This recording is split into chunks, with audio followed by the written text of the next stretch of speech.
Thank you for watching this video, Cost Reduction and How to Become a Deregulated Power User in Brazil.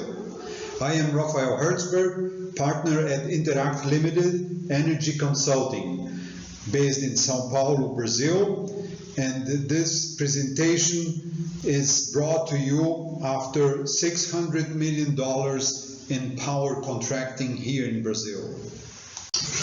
The agenda of this presentation will cover a comparison between regulated and deregulated energy users in Brazil, why deregulated has become very cost effective, how to safely become a deregulated energy users, Q&A, and starting the process.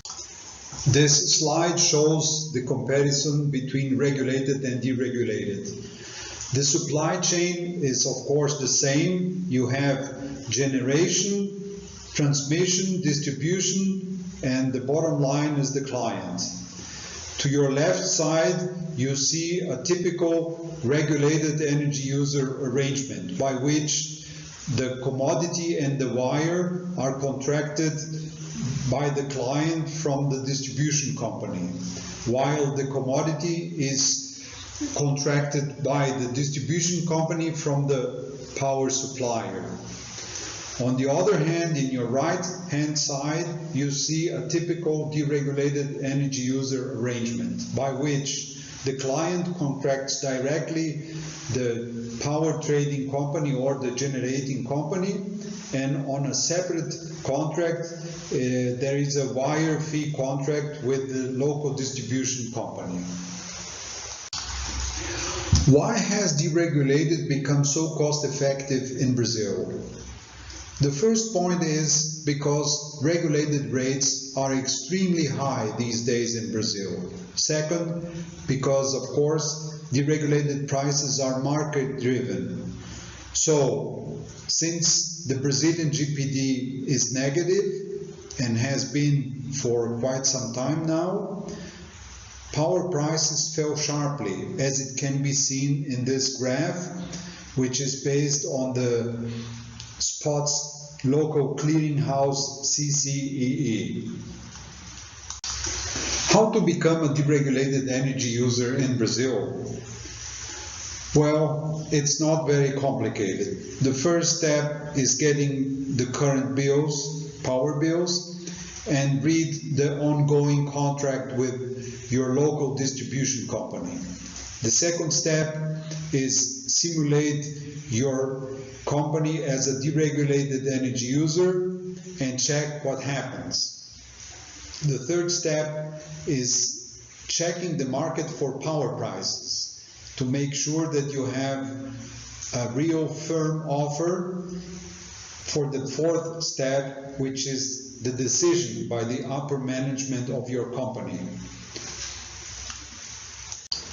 Assuming that the decision was to become a deregulated energy user, the next steps are very easy. The first one is setting up a power contract with a designated power trader.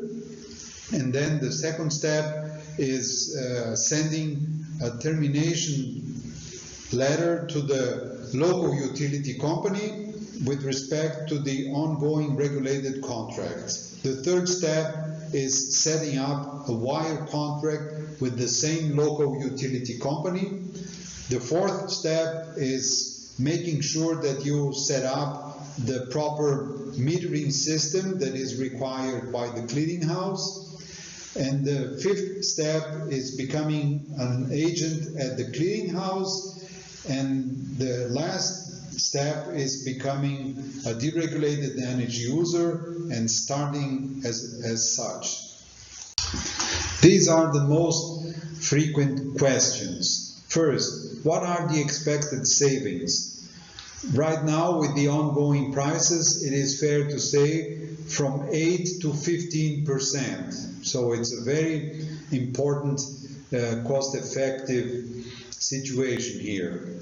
Second, is the physical delivery of energy the same for regulated and deregulated energy users, or are there other risks? No, it's exactly the same. So there are no different risks if you are a regulated or a deregulated energy user. What's the minimum size required for a company to become a deregulated energy user? Well, regulations here in Brazil say that the minimum is 500 kilowatts of contracted demand. So if you are considering a unit of more than that, you are up and ready to go. What's the current size of the deregulated market?